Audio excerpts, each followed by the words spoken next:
It's the old man here again. I'm going to show you what I did to the rocker arm on the rear shock mount um, to lower the bike, and I didn't mess with the suspension.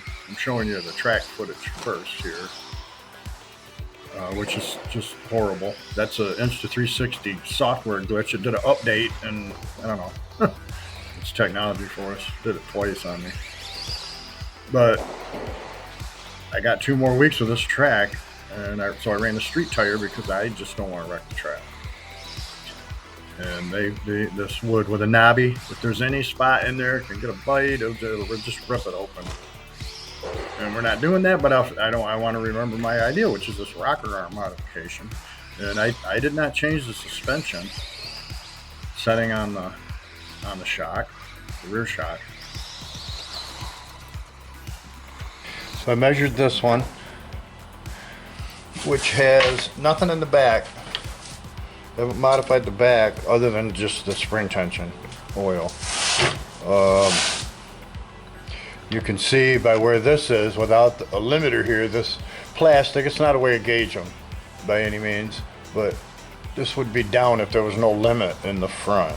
So this has got a 10 millimeter limiter, or it's limited by the cable.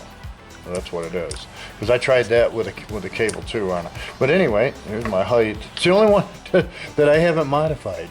The only one that's not short. The other 5 are all short. So I checked this out. It was 57. I had to put a 16, and I added all that. This was 57 millimeters. And then the orange one here. Get the orange one here. Run the gauge under this. And this was right at 50. It's all the way up, right at 50. I had checked that a little bit ago. So that's about a 7 millimeter difference there. So I've taken the shock out, and that had this rocker arm on it, which is one that I've made, and I made the other piece to the rocker system, because I had broken one, didn't have the part, and eventually I broke that, but you can make your own. So the thing I'm trying to show you is the angle. If you go out here to this right here, to this leg, and I didn't actually measure that. It's not quite 90 degrees, that's less than 90, so this would be a little more. But I've moved that at the same radius, probably 2 millimeters.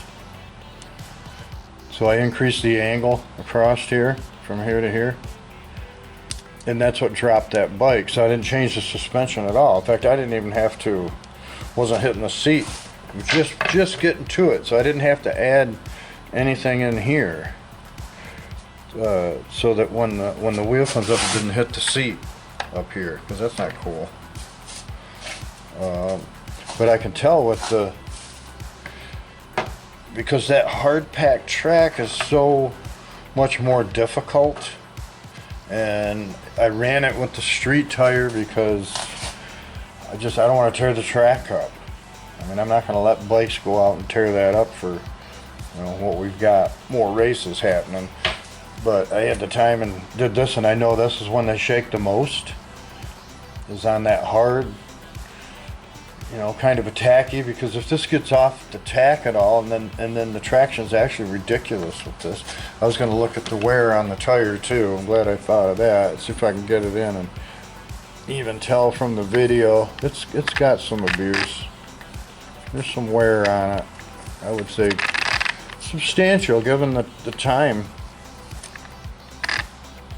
Because that's got maybe 2 batteries, 2 full batteries.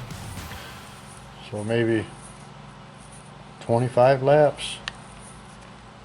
And that's quite a bit of breakdown on the edges, similar to what I saw on Mark's. So there's no secret. Just a little milling, just a little drilling. Make yourself a new rocker arm. You can change your bike height. You don't mess with the shock. You don't have to take the shock apart. Keep tapping that throttle.